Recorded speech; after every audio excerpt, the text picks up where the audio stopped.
Selama ini usaha mikro kecil mengalami permasalahan pada penjaminan. Untuk itu ke depan diberlakukan lembaga penjaminan yang tidak hanya diukur semata dari modal. Selama ini permasalahan di usaha mikro kecil adalah pada penjaminan. Untuk itu Komisi 4 DPD RI melakukan uji sahih rancangan Undang-Undang Penjaminan Usaha Mikro Kecil dan Menengah. Penjaminan tidak diukur semata dari modal, tapi juga penjaminan atas pembinaan dari berbagai stakeholder, terutama pemerintah yang dalam hal ini pemerintah daerah. Sehingga mulai dari persiapan sumber daya manusia, lembaga usaha dan permodalan dipersiapkan dengan baik. Usaha mikro kecil dan menengah, terutama di mikro kecil, paling tidak harus ada 3 hal dasar yang diperhatikan, yaitu sumber daya manusia. Sumber manusia di sini tidak hanya harus kreatif, tapi juga inovatif. Kemudian menguasai teknologi informasi komunikasi. Mengingat saat ini sudah masuk di era pemasaran digital. Selanjutnya yaitu permodalan, namun yang terpenting yang harus diperhatikan yaitu penguasaan jaringan informasi pasar. Mendasar di usaha mikro kecil ialah di penjaminan.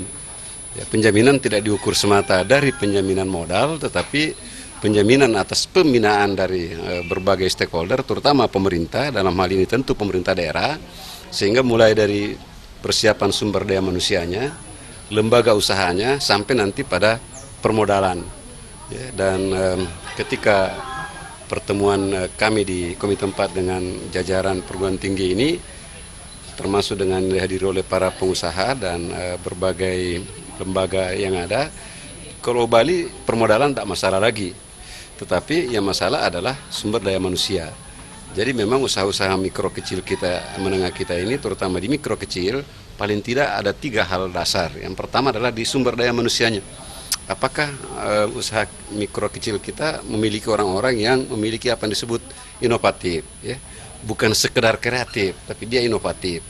Itu yang paling mendasar. Yang kedua, menguasai teknologi komunikasi informasi, di mana sekarang kita masuk dalam era pemasaran digital. Nah, itu yang kedua. Yang ketiga, sesungguhnya baru permodalan. Tetapi permodalan tidak penting lagi bagi Bali dan umumnya usaha mikro kecil Indonesia itu ialah apa yang disebut penguasaan jaringan informasi pasar. Lembaga penjamin dalam hal ini tidak hanya pada tingkat provinsi, namun juga hadir di tingkat kabupaten.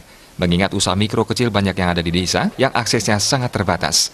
Lembaga penjamin nantinya tidak hanya menjamin untuk permodalan, namun juga usaha-usaha mikro kecil yang memungkinkan secara usaha, teknis perbankan sehingga nantinya bisa mendapat akses modal. Agung Ria dan Jaya, Bali TV.